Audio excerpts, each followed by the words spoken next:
जिले मेडचल के अलबाल इलाके की ग्रीन फील्ड कॉलोनी में विजिलेंस और महकमा सिविल सप्लाईज के अहदेदारों ने मुश्तरका कार्रवाई करते हुए अवामी निजाम तकसीम के राशन के जखीरे का पता चलाते हुए मरकज पर छापा मारा और इसको जब्त कर लिया।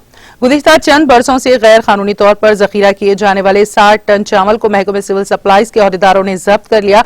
तकरीबन 2 लॉरी चावल को जब्त किया गया। इस छापे के दौरान गैर कानूनी कारोबार करने वाले बाज अफराद फरार होने में कामयाब रहे।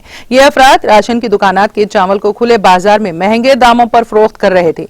एक इत्तला पर यह कार्रवाई की गई। महकमे सिविल सप्लाईज के एक अहलकार जगदीश ने कहा कि जो लोग गैर कानूनी तौर पर गोदामों में जखीरा अंदोजी और फरोख्त करते हैं उनके खिलाफ सख्त कार्रवाई की जाएगी।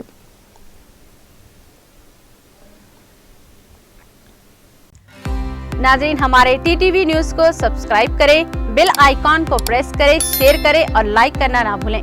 और किसी भी एडवर्टाइजमेंट के लिए हमारे इस नंबर पर कांटेक्ट करें। हमारा नंबर है 9550102020 पर।